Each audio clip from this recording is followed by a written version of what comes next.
Good evening, everyone. Good evening. Welcome to our Bible class. This is our virtual Bible class here at True Christian Fellowship Baptist Church. Welcome to our virtual Bible class. So, we're going to give a few minutes for people to come on into our Bible class. Come on in and join our Bible class. We try to have a little fun with the Word of God in our Bible class. Next week, we'll be doing Bible basketball. Tonight, we're going to do something a little different. Not much different, but a little different. So come on in to our Bible class. We try to make it enjoyable, interesting, and study learning at the same time. God is a God, a ever-changing God who's able to steady bring things new to us. Like he said, brand new mercies. They are renewed every morning. So come on in. We're doing a new thing here at True Christian. Hello to my brother Kenny. God bless you this evening. Hello to my beautiful wife Peggy. So come on in to our virtual Bible class as we strive to do a new thing to keep you interested, to keep even on our Sunday services, we steady trying to incorporate new things. We don't just get caught up in tradition, in one way of doing things. You can't put God in a box. He too big for us to put him in a box. So yeah, you can do many things to get the word across to people, to make it interesting to them. Because us old people get bored and lose attention just like young people. All right, so we're going to give a few minutes for people to tune in to our Bible class tonight. All right.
That song said, "Trust me," and we got to trust the Lord.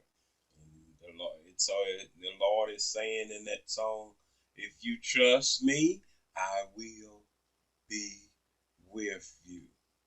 All right. So it seems like it's just my wife and my brother Kenny tonight. So we're gonna go on with our Bible class tonight. And tonight we're gonna do something a little different here. Hello to Bishop Anthony. God bless you tonight, Bishop. We're gonna do something a little different tonight. It's almost like an open forum, but we're gonna do what we call street corner messages. What are street corner messages? That's the most short messages that people give as people are passing by, cars are passing by. So you don't have much time. And so you try to give them some good to chew on as they go about their day.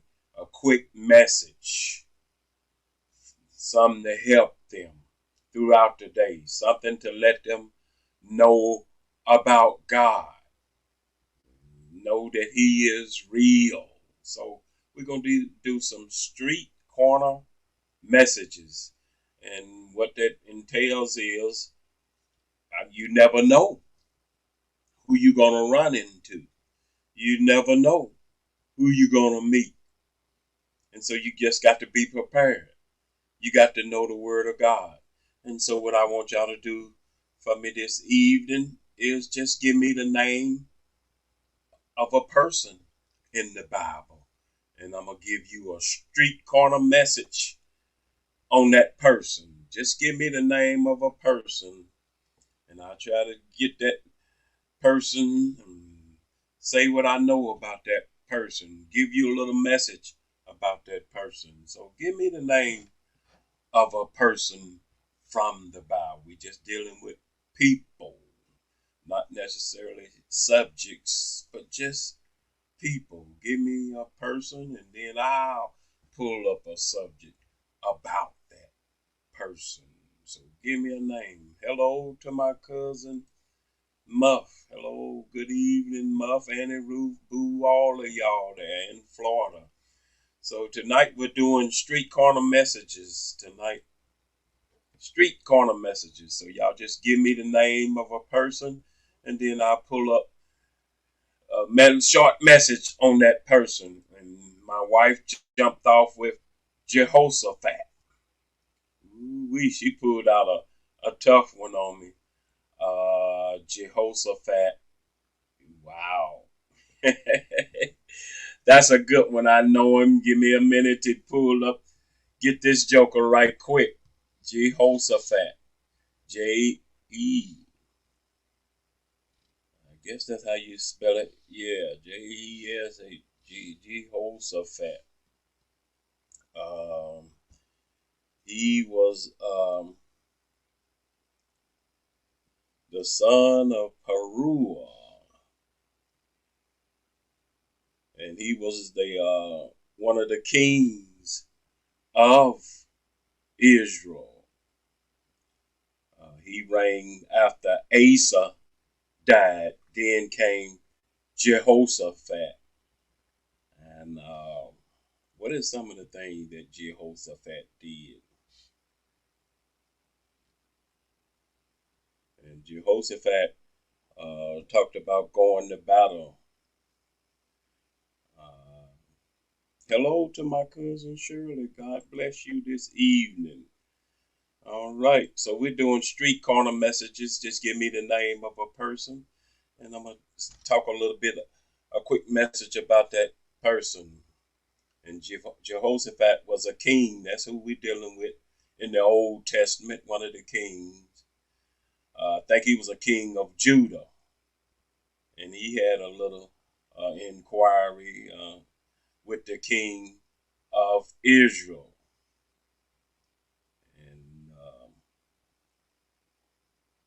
And I think it was the king of Israel was wondering, is there anybody that could prophesy?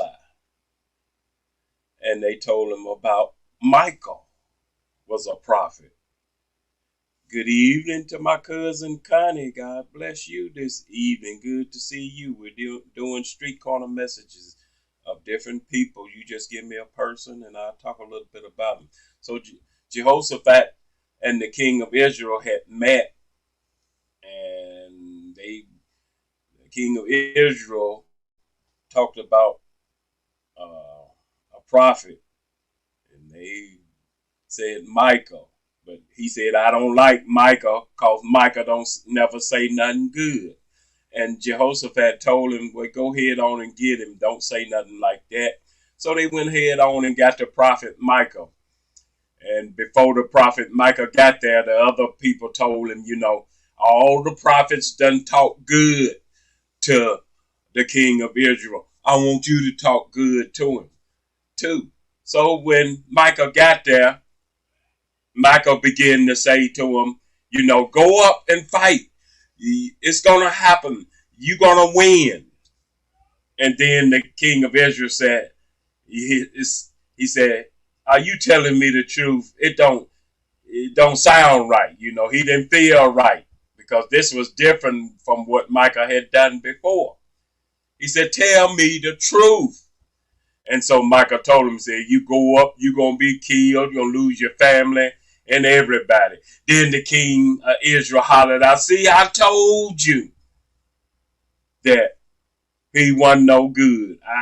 He don't prophesy none but bad concerning me. So that's what some of the story, what I remember about Jehoshaphat. All right. Anybody got somebody else? You do a quick street corner message on a person. You give me the person and I'll come up with a subject about that person. Hezekiah. Oh, yeah, I remember that guy. Now, Hezekiah also was one of the kings of Judah or Israel. And most people remember Hezekiah from he got sick. And when he got sick, he turned to the wall. But before he turned to the wall, the prophet was sent to him. Isaiah came to him and said, get your house in order. You getting ready to die. God told Isaiah to say that to Hezekiah. Hezekiah turned to the wall and talked to God. Said, Lord, I served you. I did this, I did that. And after God heard him, God gave him 15 more years. So God told Isaiah, go back and tell Hezekiah he's not going to die. I've added more years to him. And so that just letting us know that God is in control of everything. Even the prophet might say one thing, but you can always talk to God. And God is a God, a merciful God. And he changed it and told Isaiah to go back and prophesy that he's going to live. And then there was one thing Hezekiah went wrong in before he died is once the people heard that he was better and had recovered from his sickness, then the king of Syria sent some people to him. Now these was his enemies, and they came to him with presents. Be careful, people who come with presents. And they came with presents, and he opened his house to them, showed them everything in his house. And so once the people left, then Isaiah came back to him again and said, who was that came to your house? He said, the Syrians. He said, what did you show them? He said, I showed them everything. Isaiah said, you should never did that. He said, they're going to come back. They're going to kill you, your house, your children, and everything. In other words, he's trying to let us know that you don't show everybody everything. You can't trust everybody.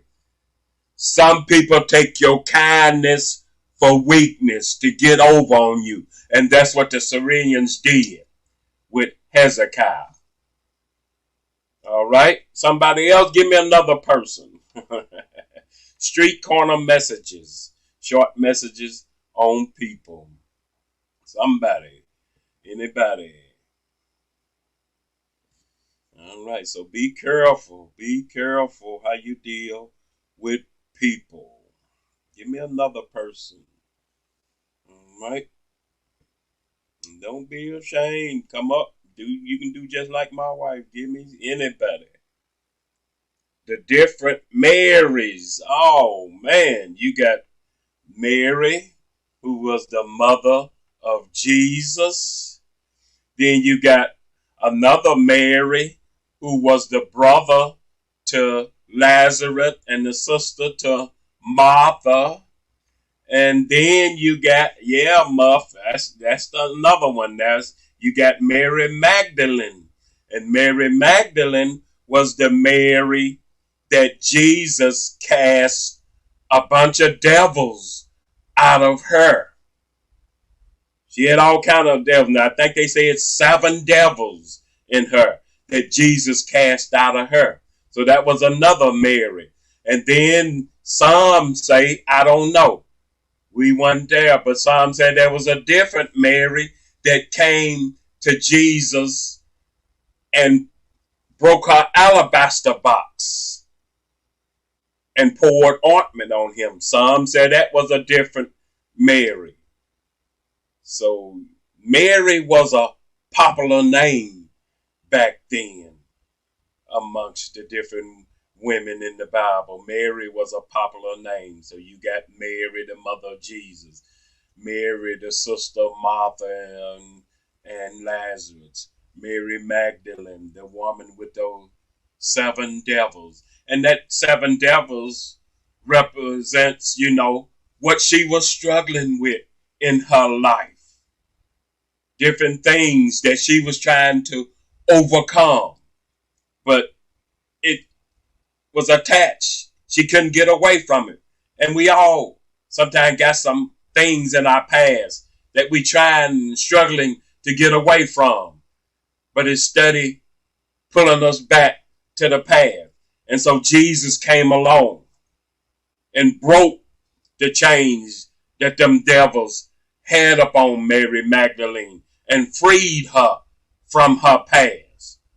Sometimes freeing you from people who always want to bring up your past. Free you from yourself, because sometimes we pull ourselves down in self-pity. So Jesus freed her. All right. And who is that Kenny trying to say? I don't know who that is. Somebody help Kenny out. Who is that? Who is that Kenny trying to say? I don't know who that is. Who Kenny trying to say? Somebody help him out. All right. So that's what Jesus comes. Oh, he trying to say Balaam. Oh, okay. Thank you, Cousin Shirley. Yes, Balaam. Now, Balaam was the guy who was a prophet, and one of the kings called him and said, "Come, I want you to curse the children of Israel." And Balaam said, "I can't do that." They sent some gifts to Balaam. Balaam still turned it down. And then God came to Balaam and said, if they come and call you in the morning, then you go with them. Well, Balaam, when God said that to him, his mind was so on to the gifts, the silver and gold that they was going to reward him, that he didn't wait for them to call him in the morning. He jumped up and got ready and headed that way. And that's when God sent the angel with the sword. And he didn't see the angel, but the donkey that he was riding saw the angel. And so it dropped down. 3 times it dropped, turning, and he kept beating him, trying to get him to go. And finally, that 3rd time when that donkey dropped, God opened the mouth of that donkey. And the donkey said, I've been serving you all these years. What, in other words, what makes you think I'm trying to do you wrong now? And Balaam was just so evil. He said, if I had a sword in my hand, I would kill you. And God opened his eyes. And when he opened Balaam's eyes, Balaam saw that angel standing there with the sword drawn. And the angel said to him, if it was not for this donkey who you mad at and talking about you going to kill, I would have killed you and let the donkey live. So sometimes, be careful how you treat animals.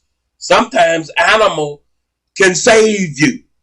My sister-in-law had a dog. And she got another one now, but she had one. And one time her house started burning, electrical fire from the inside. And she didn't know it. She was asleep. But the dog woke her up. The dog woke her up. So animals are useful. So don't be so evil with your animal. And don't be so quick like Balaam running after money and things in this world that you forget what God said to you.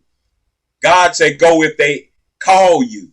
But he was so into the money, so into the luxury and what he could get out of it. Like many preachers today, so into trying to get that money out of it that they left off obeying God. And they got their eyes on getting that money.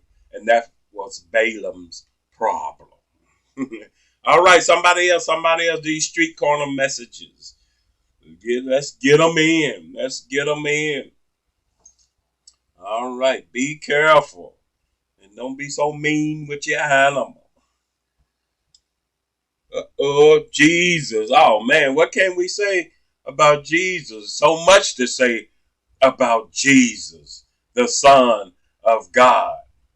Ooh, John the Baptist looked at him walking along and he said, behold, the Lamb of God, which come to take away the sins of the world. Then Jesus come along, he said, my life I give for the life of the world. Jesus was a bad dude. He went to the Garden of Gethsemane, struggling against this old flesh. And he said, Lord, not my will, but thy will be done. But if it be possible, let this cup pass. He struggled with this old flesh. Many times in our life, we struggle with this old flesh. But Jesus chose the will of God over his own will, over that old flesh. And he went with the will of God. He went on to Calvary against his own will. He went on and gave his life against his own will for us, huh? That's why he said no greater love than no man lay down his life for a friend. That's what Jesus did. He showed himself as a friend to his disciples, to us, which is why he told them, no more will I call you servants. You are friends. He began to show them different things before he left here. He took them up on a mountain and transfigured before them. In other words, he was showing them the after death. He showed it to them. And he said, don't tell nobody until after I've risen. And he has risen. It's time for us to see what he has shown us, that there is life after death. He talked with Moses, who I talked about today, was the Bible said was the most meek man upon the earth. And the Bible said the meek shall inherit the earth. And Moses is still here on the earth. He was talking with Jesus and Elijah. Jesus, man, walked the water, calmed the raging sea. Jesus. All right. And what that Miss Neal said, my wife said, Malachi. Malachi is one of the prophets of the Bible. And many people that deal with the preaching, the teaching, the prophecies of Malachi talked about tithing. Malachi said, you have robbed God. And Malachi said, they said, how have we robbed God, Malachi? He said, you rob him in your tithe and offerings. But if you pay attention close to that message, Malachi went on and told them what kind of tithe and offerings he wants. We stuck on money. Malachi said tithes of righteousness. Huh? It ain't just about money. God don't need your money. Malachi told him righteousness is what God looking for. Through money, through whatever you do, through your time, however you give in righteousness. God is looking for the motive behind you give, not just the money behind your giving. All right, that's the prophet Malachi talked about. He was the last book of the Old Testament, Malachi, the prophet Malachi. Anybody else? Give me another name. Somebody else. Y'all keep giving them since nobody else want to give me a name. Y'all keep giving them. I hope I ain't missed nobody. Keep bringing them on. Keep bringing them on. We still got a little time left. Street corner messages. Short messages. Just get you some, give you some. But you keep moving. Keep moving. All right. The book John in Revelations. You talking about John in Revelation.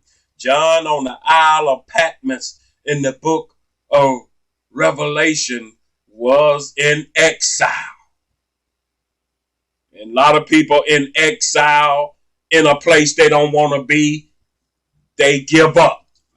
But John didn't give up. He had his mind on the Lord. And the Lord began to give visions to John.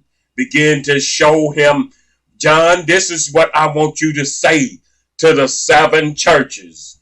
In other words, he was letting John know that you're going to come out of exile. They may have you in exile right now, but you coming out. You coming out. And I want you to preach to the 7 churches. He gave him 7 churches. And those different churches, John began to preach to those 7 churches about the things that Jesus wanted him to teach. He told us about Jesus. He is the Christ, the faithful witness, the one who's going to reward us all. John told us about that. And then you go on through there. Then John got into some deep stuff. He went to telling us about the different trumpets that sound, the seals that'll have to be opened. But don't become afraid of all the seals that have to be opened, because when that 7th seal was opened, that 7th seal was Christ, who conquers everything. He takes over. It don't matter about all the evil that we got to go through. Don't focus on what you're going through. Focus on where God is taking you to that 7th seal, where Christ reigns, where he takes over and gets rid of the enemy. All right, John. Lamentations. Lamentations is a continuation of Jeremiah. And a lot of people in the book of Lamentations like to talk about where Jeremiah talked about great is God's faithfulness. He talked about how his mercies are renewed every morning over there in Lamentations. That means brand new mercies, brand new things God is giving into our lives every day. When you wake up and you can breathe in the air, the breath of life, brand new mercies are right there. Yes, you got opposition all around you, but you steady breathing in opportunity, brand new mercies. They are renewed every day. So we ain't got to be stuck in no one place. We ain't got to worry about what we coming against. Great is God's faithfulness toward us. That's what Lamentations talked about. That's the Jeremiah there, over there in Lamentations. And Jehovah. Now Jehovah was just another name that they gave for God, the highest of high, the God of God, the King of kings, Jehovah. He reigns alone. He is the Most High. And so most of them in the Old Testament called him Jehovah, the Most High. There is no God beside him. He stands alone. He controls it all. He brought us into existence. Jehovah. That's who he is. Jehovah. I see you pulled up Lamentation 3:23. Yes. That's one of the greatest verses people continue to talk about. And Jehovah is our God. All right. Jehovah. Some call him the Rose of Sharon. That's not taken away from Jehovah. Some call him the bright and morning star. That's not taken away from Jehovah. Why? Because names is what God gives us, which we relate to. But God is greater than anything that we can call him. Because when he called Moses, he began to show Moses what his name is. And he said his name is all about love and kindness, merciful.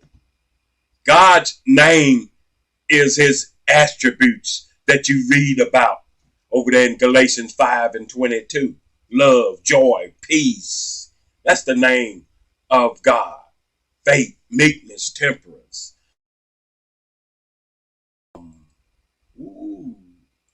Nahum was one of the old prophets, minor prophets of the Bible. And let's see, it's been a while since I went into Nahum and talked about him. But he, I think, went back and talked about Nineveh. Because you remember in the book of Jonah, Nineveh was saved, was spared. You read the book of Nahum, you find out later that Nineveh went back. They returned to their foolishness. And God turned around and destroyed Nineveh, got his revenge on Nineveh. So you got to understand, Nahum was telling you God is a merciful God, but he's also a jealous God. So you can't just do him out any kind of way. He spare you, deliver you, give you another chance, and then you're going to turn around and just go after other gods. So then God came back at Nineveh again. This time he whooped him. All right. Cornelius. Oh, yeah. Cornelius I think, was an Italian guy. And Peter was a Jew. And God had to prepare Peter to meet Cornelius because Peter, like a lot of people, caught up in race, caught up in a certain religion. And so God had to break that racism, that religion thing in Peter. And we had a big old sheet to come down before Peter of all kind of animals. And God said, slay and eat. Well, Peter said, I've never eaten none of that stuff all of my life. And God told him, don't be calling nothing that I create common. Don't be calling nothing that I create no good. You slay and eat. And so that's kind of showing us that we got to learn to obey God. It ain't about a certain type of food. Don't eat this fish. I don't eat that. Don't eat no rabbit. Don't eat no pig. It ain't about that. You just obey God. And once he got Peter to break that old traditions that was in Peter, then Peter met Cornelius. And when Peter met Cornelius, Cornelius began to tell Peter how God had told him about Peter. And Peter began to preach to Cornelius about Jesus. And Cornelius accepted Jesus, and his house accepted Jesus right then and there. Peter saw how that the Holy Ghost, the power of God, was not just for Jews. It's not just for the Baptists. It's not just for the Methodists. It's not just for the Church of God in Christ, but for whoever accepts God. It ain't about what you eat or what church you belong to, but it's all about obeying God. Too many people try to box God. You can't box God, put God in no box. He too big. He too big. And so that's what God was doing with Peter, getting him out of that box, getting them out to see things in a more bigger picture. Too much of us are caught up in tradition. The beast in Revelation, you talking about the beast, the number 666, which is the mark of the beast, or either that old beast that John talks about that was chained up and put down, and then his smoke went up. That old beast is the devil, and he's running rapid now. Every now and then, Jesus has to come along and kind of diminish the power of the beast. He says, Satan, I behold as lightning. And so sometimes you pay attention to the lightning, you hear the power, the boom. You hear sometimes it sounds like he's whooping somebody, and at the same time that somebody is grumbling. He's diminishing the power of the devil, that old beast. And then one day he's going to put an end to that beast. But that old beast is running rapid right now. Got this pandemic going on. One of the marks of the beast is our Social Security number. They got that mark up on us as soon as you born. They put a Social Security number on you. We run around. Can't get nowhere. You got to pay money to be born. You got to pay money to die in this world. Yeah, if you want to be buried. That's that old beast. He's all about money. But one day God is going to put an end to the old beast. He got his time, but his time is coming to an end. So that's why you got all of this smoke of him running around. Esther, oh yeah, Esther was a bad sister. Esther and her cousin Mordecai were captive in the land of Persia. And as they were captive, the king of Persia asked his queen, Vashti, to dance for him and his fellows. They was there. And she like, I ain't dancing before them. And that made him mad, and he felt shame because she didn't dance before him. And a lot of women today need to have that same dignity as Vashti, to just dance, just to have a position. She lost her position as queen over the land because she wouldn't dance. She held on to her dignity. And so the king decided he go find another queen. And he told them to get all the women together, and then at a certain time, he going to look at them. And when time came for him to look at Esther, man, Esther just blew him off his feet. Blew him off his feet. She was so pretty. But he didn't realize that God was using Esther to get him. He thought he was just saying something beautiful. But God was using him for a purpose. And Esther, as she came in and became queen, she came a little afraid because they found out that her people were being killed. They sent out a decree to kill all the Jews. And so Mordecai said, go talk to the king about this situation. And she said, I can't do that. He ain't called for me. I ain't seen him. I might get killed.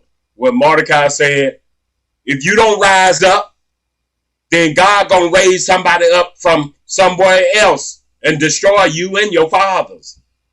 See, what he was saying to him, one monkey don't stop no show. God gonna get his job done. So she said, okay, y'all all fast with me for 3 days.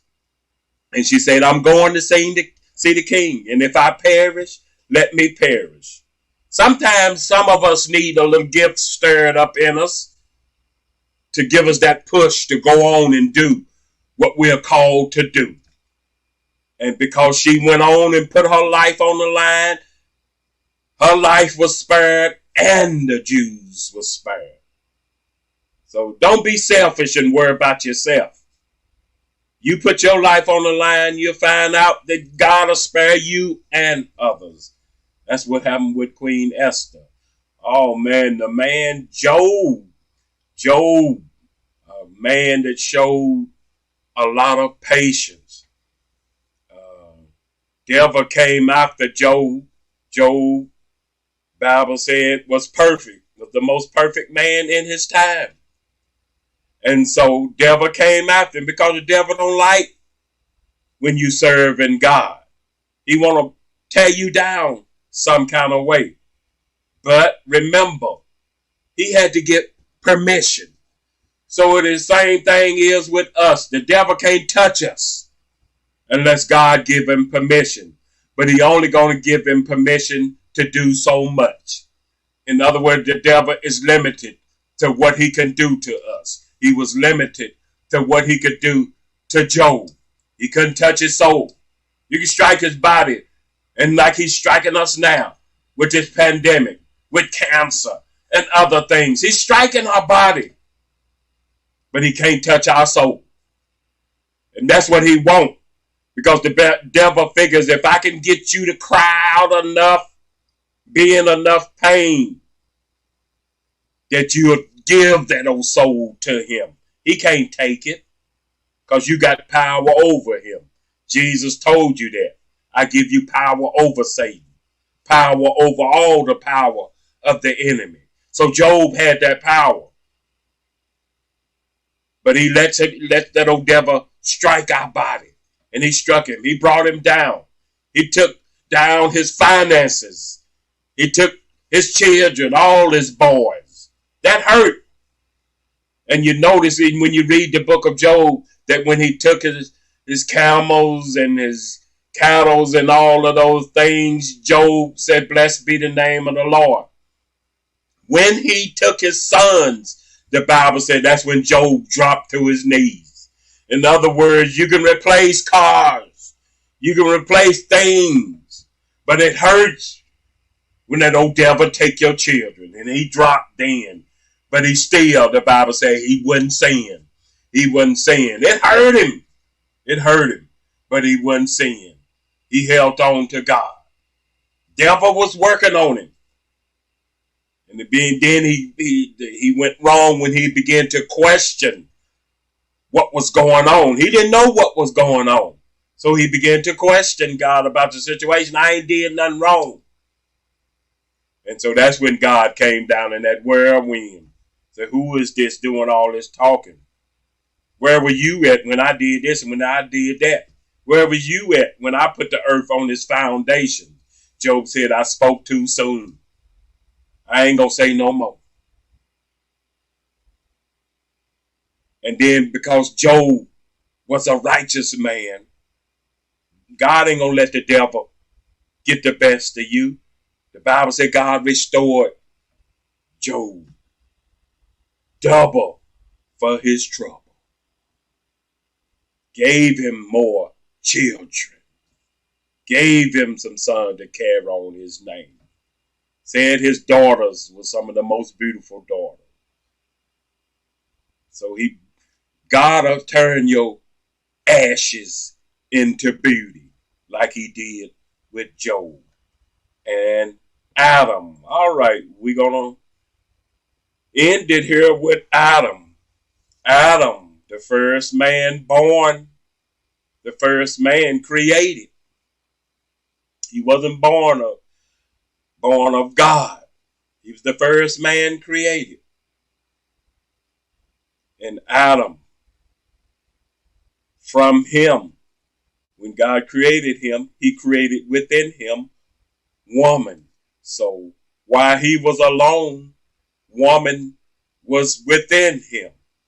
That's why God said he created Adam, and in his image he created them, even though Eve wasn't nowhere around, yet she was within him.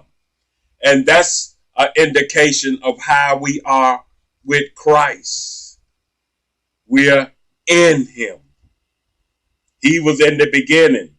We weren't in the beginning in the flesh sense, but spiritually, we were in the beginning with him. So Eve was with Adam. And so God gave Adam and Eve dominion over the earth even before she was formed. Because God know what he doing. He know what he created. And he got a purpose. And so that's letting us know your purpose in life is already set before you was even formed. Before you come out of your mother's womb, God already got a purpose for you. Same thing what he told Jeremiah. Before you was in your mother's womb, I ordained you. All right? So God got a purpose for us. And so we all come from Adam. Where you read in that where the Bible talks about in the book of Genesis about a seed within a seed.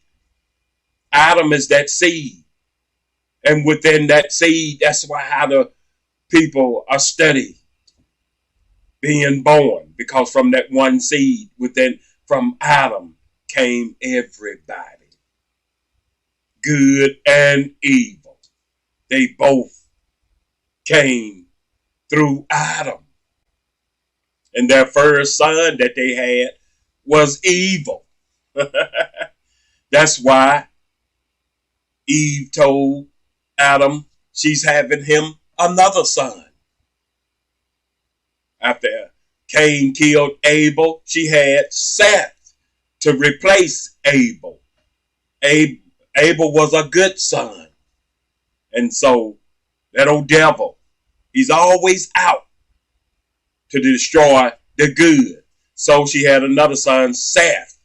And when you read about their son, Seth, once he came along, it talks about his children and how they begin to call on the Lord. Everything in life has its stages. And we should be studying growing. Where they were at in the Old Testament, where the people were at in the New Testament, we ought to be on another level. And that's what Jesus meant when he said, greater works shall you do. We ought to be taking these things and taking them to another level. Taking what Adam and Eve started, how they dominated the earth, and take it to another level. All right. That's so true. He knows the end from the beginning. So we like to thank you all for tuning in to our street corner messages tonight. Just dealing with different people. And my wife made it tough on me tonight. She brought up some people I ain't even thought about in a while. Jehoshaphat and Nahum. You know, we don't preach about them that often, but they still in there. We got to keep up with them too, because they are part of what we're going through. All right. So y'all have a blessed night. And as always, keep God first. And next week, we'll be doing Bible basketball. Bible basketball next week, Wednesday. Thank you all. Thank you to my cousin Muff and all of you all. Thank you to my wife, cousin Shirley. Thank you. Thank you to you all. To my cousin Connie, my brother Kenny, thank you. All right. Thanks to everybody that tuned in and came through. My cousin Muff and all of them, and Ruth, all of y'all, thank you. Thank you all, Connie. All right. Thank you for stopping by. Bishop Anthony, thank you for stopping by. All right. So y'all have a good evening. Hopefully I didn't miss anybody. If I did, charge it to my eyes and not my heart. Y'all have a blessed evening. And as always, keep God first. All right. Thank you, Cousin Shirley. All right. Keep God first.